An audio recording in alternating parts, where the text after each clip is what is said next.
Even the most devoted of Christians panic when God doesn't move according to their time schedule. We're always giving God dates. We're always giving Him a time limit. Lord, if you don't do it by now or by tomorrow or by next week, it's too late. God is never too late, and He's going to do it not on your schedule, not on mine. He's going to do it on His own schedule. But God is always and has always been searching the earth for those who will trust Him in their crisis, in every trial, and especially when it seems hopeless. So He will lead us into situations that are alarming, that are critical, that seem hopeless, to test us. The steps of a good man are ordered by the Lord, Psalms 37:23. And that in Hebrew is prearranged, step by step, fixed, ordained by God. The Lord will lead us into these situations because He's saying, I'm going to let you go into one of the most hopeless situations you've ever been in. Are you going to be one of those I've been searching for that will not panic, will not accuse me of abandoning you, will not accuse me of ignoring you, will not accuse me of hurting you, and you will stand before all men and believe me and trust me? He will allow these things to happen to produce that kind of faith for the one that He's searching for to be an example and testimony in this faithless, ungodly age. And God's Word's filled with a tremendous, alarming crises after crises that God prearranged. You see it in the Scripture, especially at the Red Sea.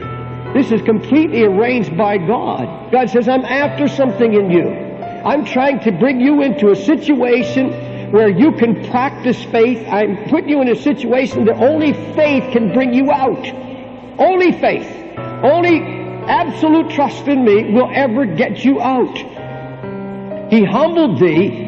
He allowed thee to hunger. God says, I gave you hard places. I gave you hungering places, thirsting places. I gave you places that were alarming, terrorizing situations to test you to see if you had a trusting heart or not. And listen to their cry. This is not the cry of faith. Were there no graves, God, in Egypt, that you brought us into this wilderness to die? Better to have served the Egyptians than to die in this wilderness. And many of you sitting here tonight have been led by God into a very difficult situation, maybe the most difficult in the history of your walk with God. Lord, I'm in a situation that humanly is impossible. I'm in the crisis of my life. But if you really believe that your steps are ordered by the Lord, then you've got to accept the fact that He has a purpose in this. He's testing you. He's going to try you to see what's in your heart. So what do you do when you're brought into a critical place? What do you do when it appears hopeless? Moses said unto the people, fear not, stand still, and see the salvation of the Lord. The Lord shall fight for you. You shall hold your peace. The first matter to deal with is your fear. That's the first thing you have to deal with before you get victory and deliverance.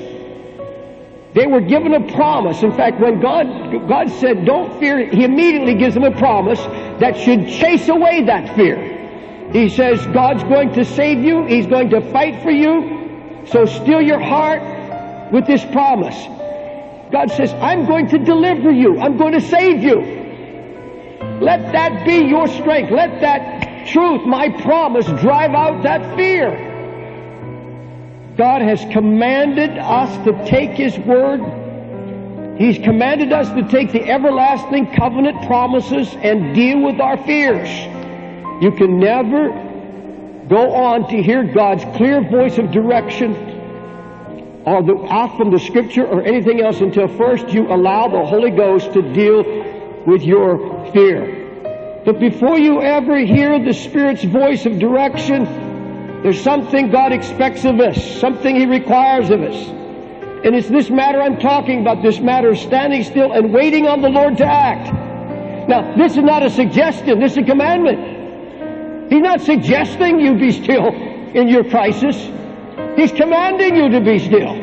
God commanded the people to stand still on many occasions, all through the Scripture. In Joshua 3:8, this is another crossing of the Jordan now.